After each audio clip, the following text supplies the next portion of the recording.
Halo semua, pada kesempatan kali ini kami mahasiswa dari jurusan Informatika akan membahas mengenai peluang, peubah acak, distribusi, dan nilai harapan dalam mata kuliah probabilitas dan statistik. Anggota dari kelompok kami yaitu saya, Angelina Elfrida Wibowo, dengan NIM D1041201058. Halo, perkenalkan saya Ardian Arfon dengan NIM D1041201030. Perkenalkan, saya Dwi Suci Ramadhani dengan NIM D104120101008. Nama saya Farhanasi Pradila dengan NIM D104120101018. Saya Theodora Nurfi, NIM D104120101049. Sekarang kita masuk pada bagian materi yang pertama, yaitu ruang sampel. Statistika berhubungan erat dengan data karena statistika adalah cabang ilmu matematika terapan yang terdiri dari teori dan metode mengenai bagaimana cara mengumpulkan, mengukur, mengklasifikasi, menghitung, menjelaskan, mensintesis, menganalisis, dan menafsirkan data yang diperoleh secara sistematis. Proses pengerjaan statistika tentunya akan sering berhubungan dengan data percobaan yang dapat berupa bilangan maupun kategori. Kemudian, diperlukan juga suatu pengamatan yang dilakukan dengan cara mencatat setiap keterangan-keterangan, baik yang berupa bilangan maupun kategori. Berdasarkan penjelasan tadi, maka dapat disimpulkan bahwa himpunan dari semua hasil pengamatan yang mungkin terjadi pada suatu percobaan atau kejadian disebut dengan ruang sampel. Ruang sampel secara matematis biasanya dilambangkan dengan huruf T. Setiap hasil pengamatan yang mungkin akan muncul dalam ruang sampel disebut dengan titik sampel. Sehingga titik sampel merupakan unsur atau anggota dari ruang sampel itu sendiri. Terdapat dua cara penulisan ruang sampel, yaitu yang pertama, menuliskan tiap-tiap anggotanya. Contoh, tentukan ruang sampel percobaan dari sisi yang muncul pada sebuah koin yang dilempar. Jawab, T di sini yang melambangkan dari ruang sampel sama dengan kurung kurawal, angka, koma, gambar. Karena pada sebuah koin yang dilempar hanya terdapat dua sisi, yaitu angka dan gambar. Kemudian cara penulisan yang kedua, menuliskan sifat-sifat yang ada pada semua anggota.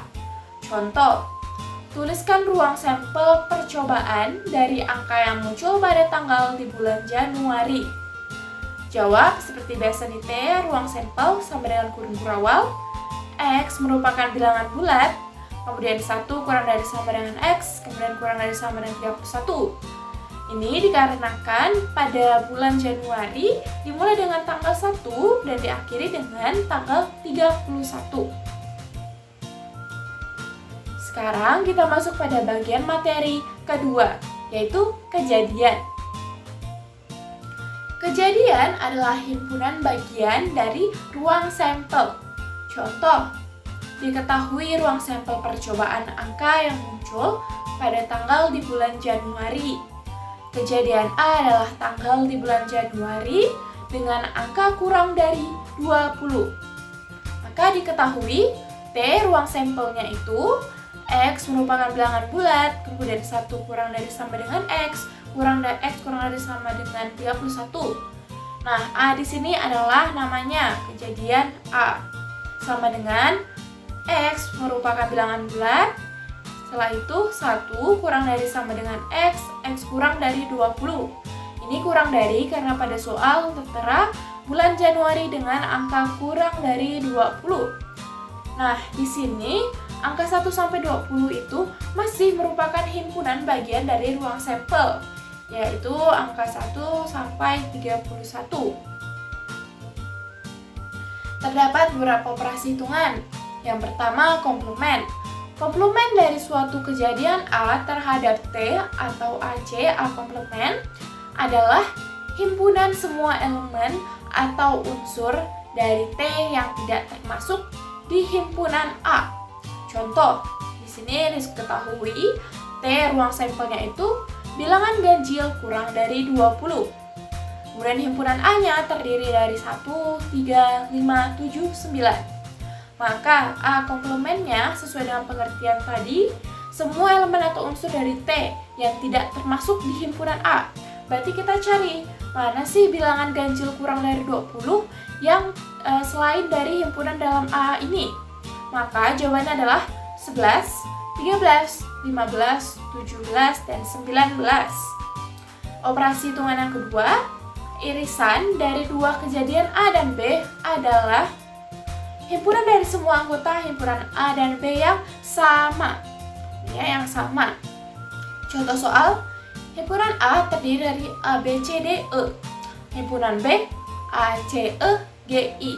Maka A irisan B, ini seperti U terbalik, ini simbol atau lambang dari irisan ya. A irisan B sama dengan A, C, E. Dapat kita lihat bahwa A terdapat di kedua himpunan, kemudian C juga, kemudian sama halnya dengan yang E. Jadi A irisan B adalah A, C, E. Operasi yang ketiga, kejadian A dan B saling meniadakan atau terpisah bila A irisan B tidak sama dengan 0, yaitu bila A dan B tidak memiliki unsur persekutuan atau tidak memiliki irisan. Operasi yang keempat, gabungan dari dua kejadian A dan B, atau ini lambangnya seperti U ya, seperti U.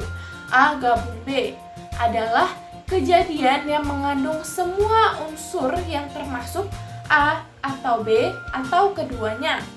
Contoh soal, himpunan A terdiri dari 1, 2, 3, 4, 5. Himpunan B terdiri dari 2, 4, 6, 8, dan 10.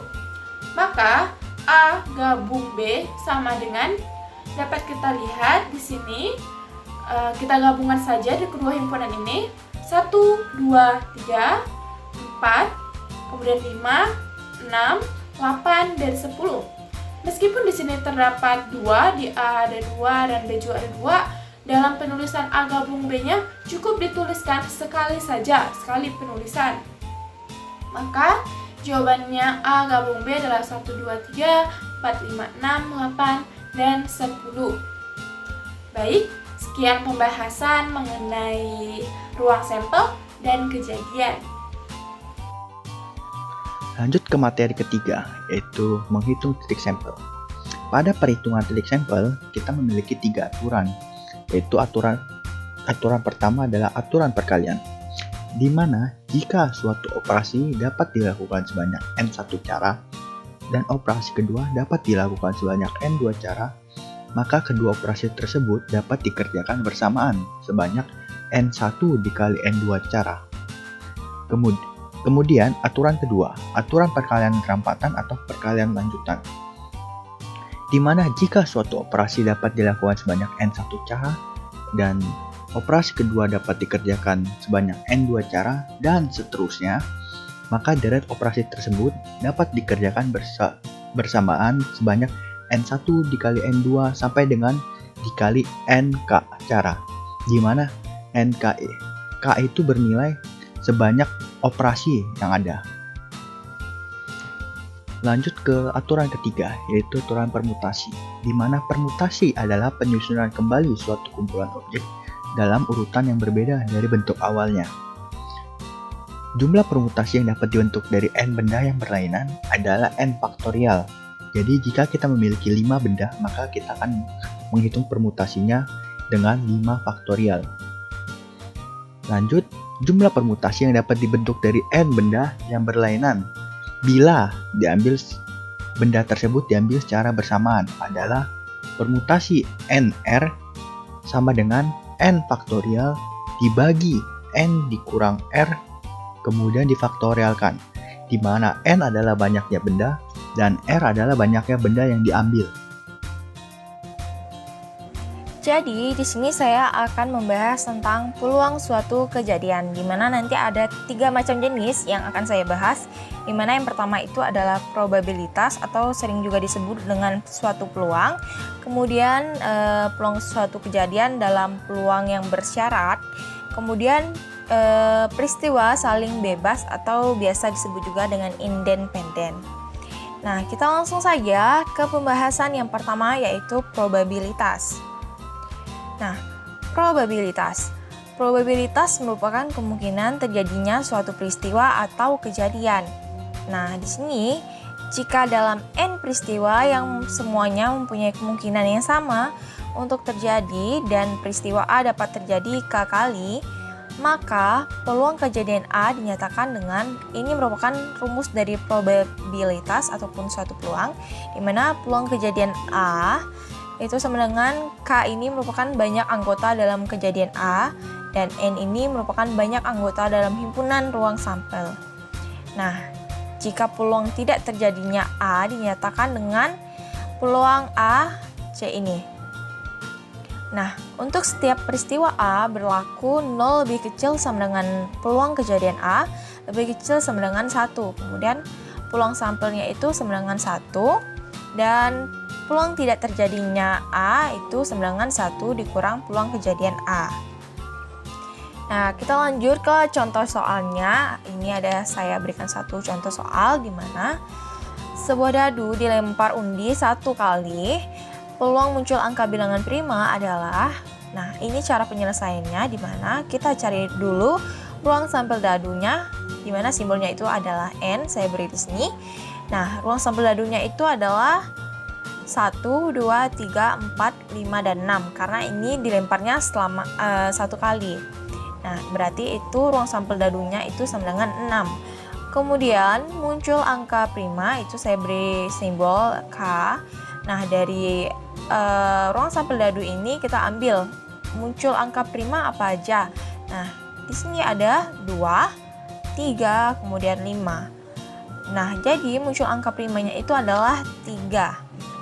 Kemudian kita masukkan ke rumus yang tadi di probabilitas di sebelah tadi, di slide sebelah, di mana peluang kejadian A sama dengan K per N dan sama dengan 3, K-nya itu 3, kemudian N-nya itu 6. 3 dibagi 6 itu 1/2. Nah, kita lanjut lagi ke peluang bersyarat. Nah, peluang bersyarat merupakan peluang suatu kejadian yang didahului dengan kejadian bersyarat. Untuk rumus peluang munculnya kejadian A dengan syarat kejadian B telah muncul, maka peluang A terjadi bila diketahui B terjadi, atau bisa juga kita narasikan dengan probabilitas A terjadi jika B terjadi. Sama dengan ini rumusnya, peluang kejadian A dan B dibagi dengan peluang kejadian B. Kemudian ini sebaliknya, rumus peluang munculnya kejadian B dengan syarat kejadian A telah muncul. Ini kebalikan dari ini, maka peluang B terjadi bila diketahui A terjadi, maka sama dengan peluang A irisan B atau A dan B dibagi dengan peluang kejadian A. Baik, langsung ke contoh lagi. Ada satu contoh di mana peluang munculnya bilangan ganjil pada 1 kali pelemparan dadu dengan 6 sisi jika diketahui telah muncul bilangan prima adalah. Penyelesaiannya itu misalkan di sini ada A-nya itu untuk kejadian munculnya bilangan ganjil. Nah, A itu dalam 1 kali pelemparan dadu itu memiliki bilangan ganjil berupa 1, 3, dan 5. Maka peluang kejadian A-nya itu adalah 3 dibagi dengan 6, maka sama dengan 1/2. Kemudian misalnya lagi B-nya itu kejadian munculnya bilangan prima, di mana B-nya itu bilangan prima 2, 3, dan 5, sama dengan peluang kejadian B. Kemudian masukkan lagi ke rumusnya, di mana K per N tadi itu sama dengan 3/6 sama dengan 1/2. Kemudian A dan B atau A irisan B kejadian munculnya bilangan prima ganjil, di mana A irisan B itu prima ganjil itu ada 3, kemudian 5. Maka anggota A dan B-nya itu ada 2. Dari 3 dan 5 ini ada 2. Kemudian peluang kejadian A dan B sama dengan 2 dibagi dengan 6 sama dengan 1/3. Jadi kita masukkan ke dalam rumus peluang bersyaratnya itu berupa peluang A terjadi bila diketahui B terjadi, maka peluang kejadian A dan B dibagi dengan peluang kejadian B. Nah, di sini 1/3 dibagi dengan 1/2 PB-nya ini, di mana hasilnya itu adalah 2/3. Baik, kita lanjut lagi ke pembahasan ketiga, yaitu peristiwa saling bebas atau independen. Nah, di mana peristiwa saling bebas atau bisa dikatakan atau disebut juga dengan independen ini merupakan kejadian yang satu tidak mempengaruhi kemungkinan terjadinya kejadian lain. Nah, misalnya dua peristiwa A dan B disebut independen bila peluang kejadian A dan B sama dengan peluang kejadian A dikali dengan peluang kejadian B.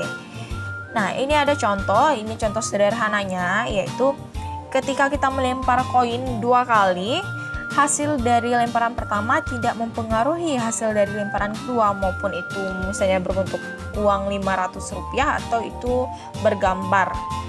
Nah, untuk contoh, kalau saya ingin memasukkan angka di sini, misalnya diketahuinya itu peluang kejadian A-nya itu 1, kemudian peluang kejadian B-nya itu 1, maka kita langsung kalikan 1 dikali 1 sama dengan 1.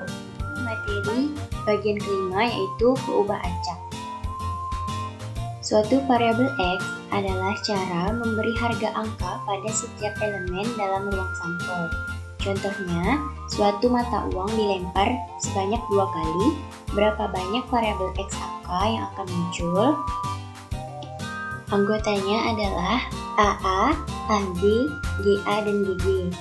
Kemudian X menyatakan A yang tampak. X itu berisikan 0, 1, dan 2. Variabel X angka yang muncul sebanyak 2 kali.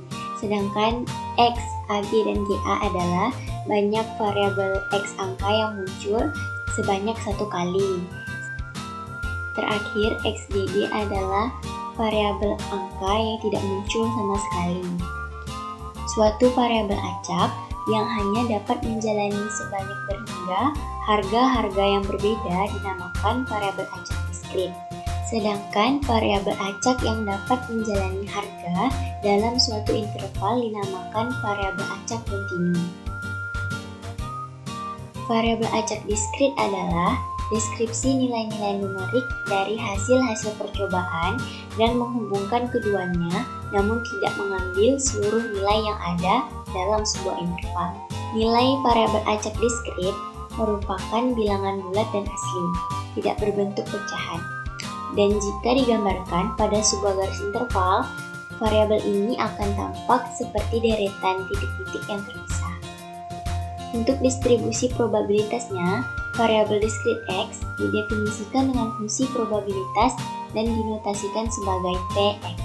Contohnya, fungsi peluang PA adalah positif untuk paling banyak sejumlah harga dari A. Jika X harus dianggap salah satu dari X1, X2, dan seterusnya, maka PXI lebih besar sama dengan 0, I sama dengan 1, 2, 3, dan seterusnya, PX sama dengan 0, X harus salah satu dari XI, maka jumlah seluruh PXI bernilai 1. Berikut ini adalah contoh soal latihan. Carilah peluang munculnya angka yang keluar pada satu mata uang dilempar sebanyak 3 kali. Serta buktikan bahwa sigma dari I sama dengan 0 hingga tak terhingga PXI sama dengan 1. Penyelesaiannya, yang pertama kita cari adalah banyaknya anggota dalam ruang sampel dengan menggunakan rumus 2 pangkat N. karena mata uangnya dilempar sebanyak 3 kali, maka kita masukkan ke dalam rumus menjadi 2 pangkat 3 sama dengan 8. Selanjutnya yang kita lakukan adalah mencari banyaknya anggota himpunan kejadian, yaitu AAA, GGG, HGG, AAG, GGA, GAA, GAG, dan AGA. Nah, variabel acak X di sini adalah munculnya angka berisikan 0, 1, 2, dan 3. Menghitung peluangnya. Ketika angka tidak keluar sama sekali, maka peluangnya bernilai 1/8. Ketika angka hanya muncul 1 kali, peluangnya bernilai 3/8. Dan ketika angka muncul sebanyak 2 kali, peluangnya akan bernilai 3/8. Terakhir, apabila angka muncul sebanyak 3 kali, peluangnya akan bernilai 1/8.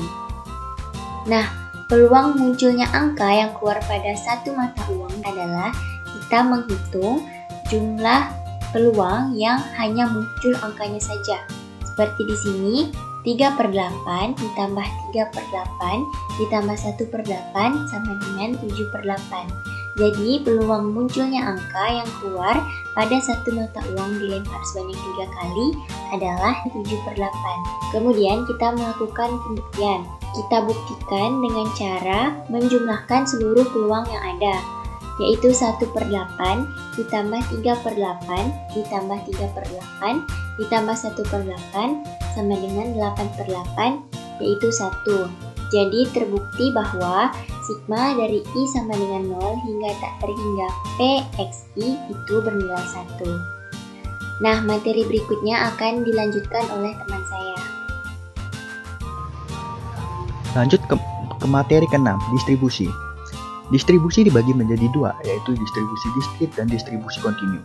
Pada distribusi diskrit dibagi lagi menjadi beberapa jenis, yaitu pertama, distribusi Bernoulli atau berlandaskan percobaan Bernoulli, di mana percobaan Bernoulli adalah percobaan yang menghasilkan 2 kemungkinan hasil, yaitu sukses dan gagal, true dan false, 0 dan 1.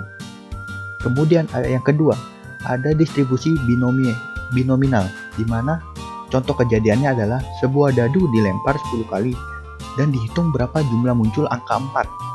Distribusi jumlah acak ini adalah distribusi binominal dengan N 10 dan P sama dengan 1/6. Kemudian ada distribusi Poisson, di mana menyatakan jumlah peluang peristiwa yang terjadi pada periode waktu tertentu apabila rata-rata kejadian tersebut diketahui dan dalam waktu yang saling bebas sejak kejadian terakhir. Lanjut, ada distribusi geometrik, yaitu distribusi hasil dari percobaan binominal yang diulang sampai mendapatkan kesuksesan pertama. Kemudian ada distribusi negatif binominal, di mana adalah distribusi hasil percobaan Bernoulli yang diulang sampai mendapatkan sukses ke berapa, ke K atau yang dicari. Lanjut, ada distribusi hipergeometrik, di mana distribusi hipergeometrik adalah distribusi peluang variabel acak hipergeometrik X, yaitu banyaknya sukses dalam sampel acak ukuran N yang diambil dari N benda yang mengandung K kesuksesan dan N min K gagal. Kemudian distribusi kontinu. Distribusi kontinu adalah variabel acak yang dapat memperoleh semua nilai pada skala kontinu dengan ruang sampel tak terhingga. Syarat distribusi kontinu adalah pertama, fungsi X harus lebih besar sama dengan 0 untuk semua X elemen R atau X bernilai real. Syarat kedua adalah integral bebas fungsi X dx harus sama dengan 1. Kemudian peluang A lebih kecil daripada X lebih kecil daripada B bernilai sama dengan integral bebas fungsi X dx. Jadi jenis distribusi kontinu uniform, distribusi kontinu normal, distribusi kontinu eksponensial, dan juga distribusi kontinu Weibull. Nah, selanjutnya yaitu peubah acak.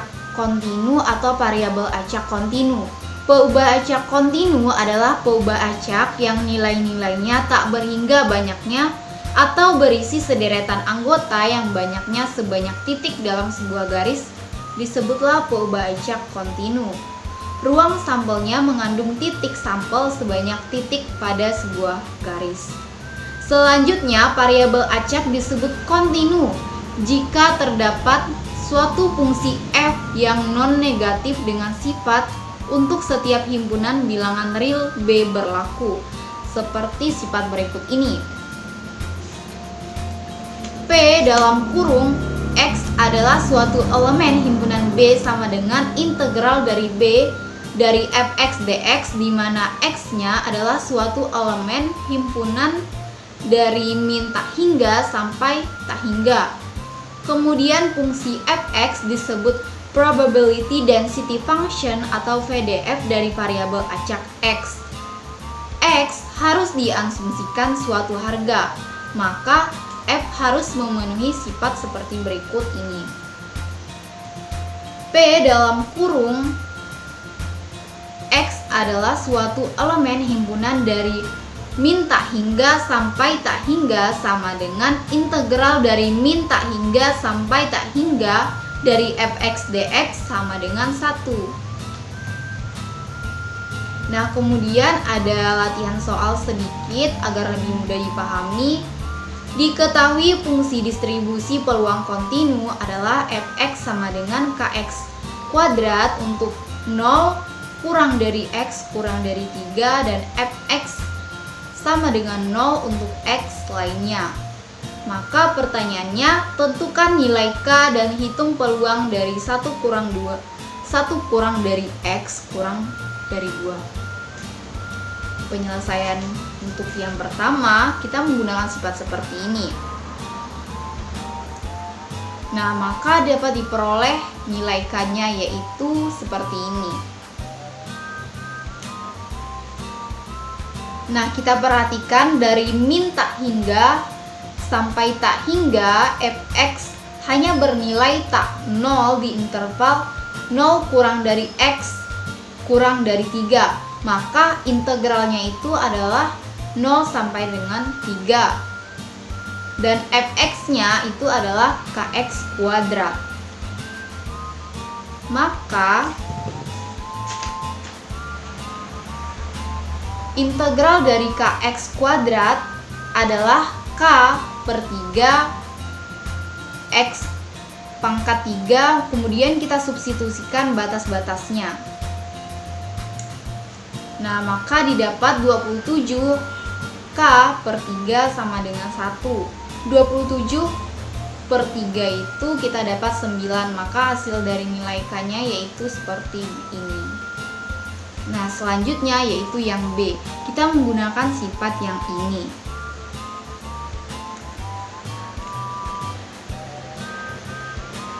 Nah, integral dari 1 sampai 2 dari fx dx-nya itu kita perhatikan interval dari 1 sampai 2 itu berada di interval ini 0 sampai 3, maka fx-nya tentu saja adalah kx. Dan nilai k-nya sudah kita tentukan tadi yaitu 1/9. Jadi sudah didapat. Jadi hasilnya yaitu 1/27 x pangkat 3. Kemudian kita substitusikan 1 sampai 2, maka didapat seperti ini. 8 ini kita dapat dari 2 pangkat 3, kemudian 1 kita dapat dari 1 pangkat 3. Maka kita pengurangan hasilnya yaitu ini. Nah, selanjutnya yaitu nilai harapan atau ekspektasi. Nilai harapan adalah sebuah konsep dalam statistik untuk membantu memutuskan apakah sebuah tindakan itu menguntungkan atau merugikan.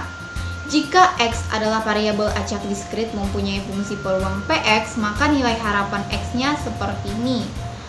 Ex sama dengan sigma X dikurang Px lebih dari 0 X CPX. Nah, jika X-nya adalah variabel acak kontinu dengan VDF fx, maka nilai harapan X-nya adalah EX sama dengan integral dari min tak hingga sampai tak hingga X fx dx. Kemudian nilai harapan X seringkali disebut min atau momen pertama dari X, sedangkan E dalam kurung X pangkat N, N-nya lebih dari 1 disebut momen ke N dari X. Nah, nilai harapan ekspektasi ini mempunyai sifat-sifat nilai harapan seperti ini. Yang pertama, jika A dan B adalah konstan, maka E dalam kurung AX ditambah B sama dengan A dikali EX ditambah B. Kemudian, E dalam kurung GX ditambah HX, maka sama dengan E dalam kurung GX ditambah E dalam kurung HX. Kemudian jika X dan Y adalah independen, maka untuk setiap fungsi G dan H adalah E dalam kurung GX dikali HY sama dengan E dalam kurung GX ditambah E dalam kurung HY. Dan untuk varian X sama dengan var dalam kurung X sama dengan E dalam kurung X dikurang E dalam kurung X kuadrat sama dengan E dalam kurung X kuadrat dikurang E dalam kurung X kuadrat sama dengan sigma kuadrat. Nah, catatan nilai varian itu selalu positif. Dan terakhir, standar deviasi, yaitu sifatnya sigma sama dengan akar var dalam kurung X. Berikut ini adalah sifat varian dan sifat standar deviasi. Bila A dan B konstan, maka varian X tidak negatif. Varian X plus A bernilai varian X. Varian BX bernilai B kuadrat varian X. Varian A plus BX sama dengan B kuadrat varian X. Di sini juga terdapat sifat dari kovarian dua variabel acak X dan Y. Selain itu, di sini juga terdapat XI, X2, dan seterusnya hingga Xn adalah independen, maka akan terjadi sifat berikut ini. Selain sifat varian, juga terdapat sifat standar deviasi. Standar deviasi X itu tidak negatif. Standar deviasi X plus A itu bernilai standar deviasi X. Standar deviasi BX bernilai B kali standar deviasi X. Standar deviasi A plus BX bernilai B kali standar deviasi X. Sekian video penjelasan dari kami, kurang dan lebihnya mohon dimaafkan. Wassalamualaikum warahmatullahi wabarakatuh.